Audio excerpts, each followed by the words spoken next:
Oi, hoje é a resenha do conto Second Chance, de Elissa East, aqui da coletânea USA no ar, no nosso projeto Contos do Meio-Dia. Tivemos que deixar a maioria das nossas coisas no continente, quando embarcamos no pesqueiro de lagosta enferrujado chamado Second Chance. Mas o passado nos seguiu até aqui mesmo assim. Estávamos sempre olhando para trás e encontrando-o lá. Dependendo da hora do dia, ou perseguíamos as sombras do passado, ou éramos perseguidos por ela. Jogávamos essas sombras na água com as redes de pesca. Elas nos acompanhavam quando limpávamos o jardim, cortávamos lenha ou trocávamos o óleo do Second Chance, o único barco da escola. Esse é um trecho ali do começo de Second Chance, que conta a história de um garoto, adolescente, que está num reformatório. Ele e mais 6 outros jovens, todos sendo de responsabilidade de um sujeito chamado Cunningham. Na verdade, o Second Chance é apenas o barco que os leva para uma ilha muito remota, daquelas ilhas que é pulverizada por gaivotas que ficam circulando aquela região o tempo todo. Como se fosse algo bem sinistro por cima ali da ilha. Não é um lugar exatamente amigável para si. Bom, para falar a verdade, eles estão indo para um reformatório, não é para ser algo agradável mesmo. Mas esse protagonista aqui vai viver dessa sua experiência nesse reformatório uma espécie de conforto para aquilo que ele fez estar por ali. O crime, né? Mas eu paro de contar essa história por aqui, porque senão estraga a experiência de quem ainda pretende ler esse conto. Minha avaliação do texto.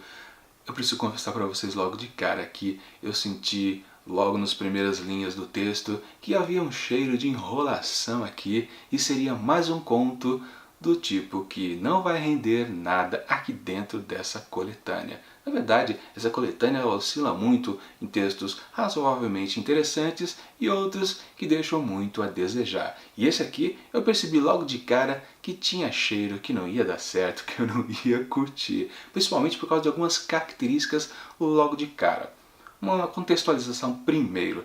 Esse texto aqui está incluído, aliás é o último, de uma seção onde se tem como base carros como pano de fundo para a história, ou pelo menos uma base que sirva para iniciar a narrativa.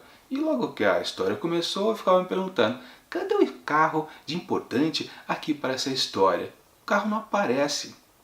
A única meio de transporte, né, que aparecia era justamente o Second Chance, que é o barco que conduz os jovens infratores para essa ilha remota, que na verdade é um reformatório para eles, né?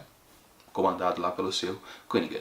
E enfim, quando apareceu o carro, aí caiu a ficha completamente. Ah não, essa é uma história clichê. Porque tudo isso seria apenas para o protagonista ele se ver refletido de alguma forma ali entre os seus, sobre o seu passado, onde ele poderia se auto-perdoar, digamos assim, corrigir aliás, os seus erros. O belo de um clichêzão. Vamos combinar. Isso ficou evidente justamente pela figura do carro. Quando o carro entrou na história, aí que você começa a perceber, ah tá, as fichas estão colocadas aqui na mesa, então já dá para sacar o que o autor vai fazer com tudo isso aqui.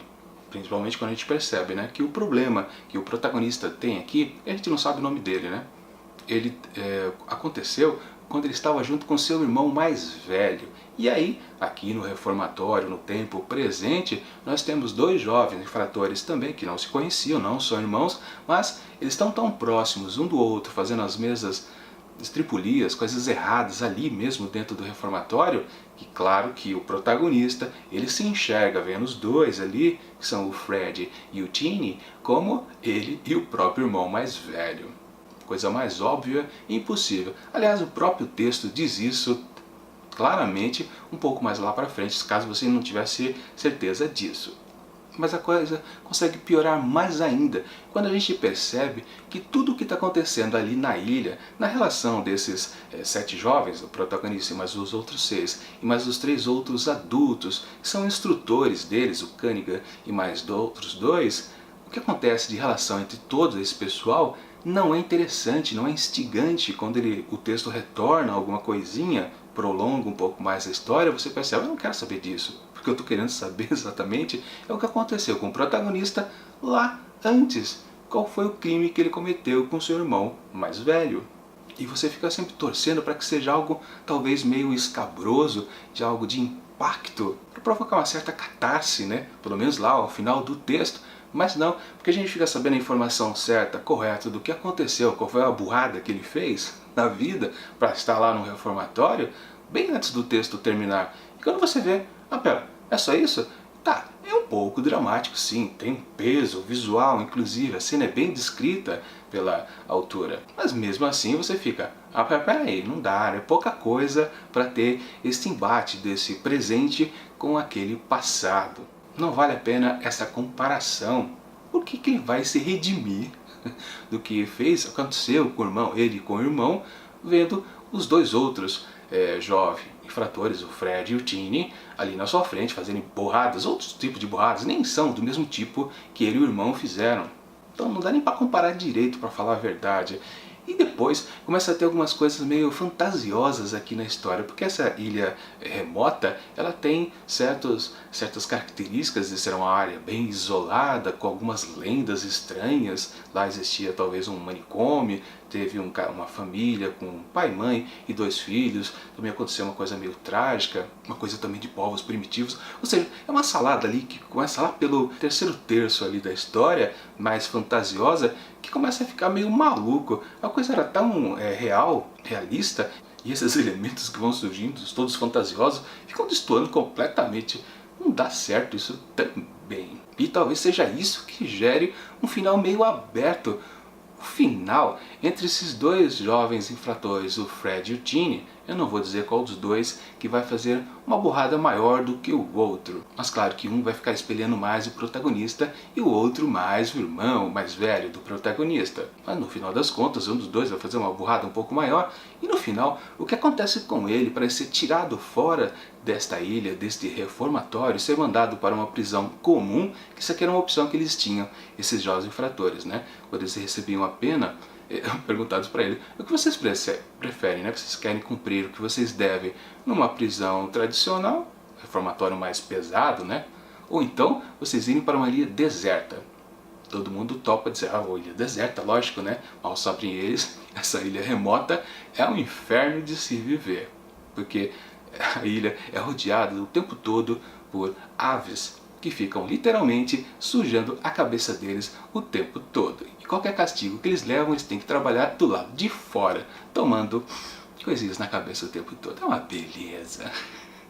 Isso talvez seja a única parte divertida do texto. Claro que isso não salva nada. Como eu disse, no final, quando acontece um motivo para que um desses dois jovens infratores, ou o Fred ou o Tini, ser expulso dali e ser mandado para uma prisão convencional, o motivo mas por que essa informação veio agora, não tinha sido dito antes? Por que só agora? E por que isso serviu de motivo para isolar esses dois? Meio que para representar que os irmãos precisavam se separar, cada um seguir o seu destino. Sabe-se lá qual destino o irmão mais velho teve, que eu não vou dizer qual é, né? Obviamente. Ou seja, é um texto que começa bem clichêzão, cheio de enrolação, e depois vai piorando entre esses elementos fantásticos, e depois o final é praticamente aberto. Isso não é aberto porque a gente vê que o personagem chegou a um ponto onde ele se autoajudou. Podemos nem dizer que foi por culpa das palavras lá do instrutor, do Cunningham, que sempre fica dando aquelas liçõezinhas de moral, aqueles textos prolongados, eles ficavam tirando sarro, os jovens, né? Mas não, também não foi por causa do que ele falava, é o próprio personagem que viu na figura representada pelos dois outros, que tá, consegui tirar o peso da minha consciência. Enfim, para Second Chance de Elisa East, eu atribuo apenas 2 asteriscos. É um dos 2 textos mais fracos aqui desta coletânea.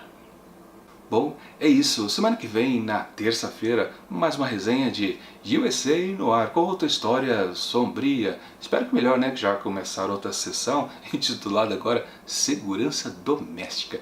Que histórias sairão desse tema? Mas enfim, antes disso, tem resenha do livro da Chimamanda Ngozi Adichie, No Seu Pescoço.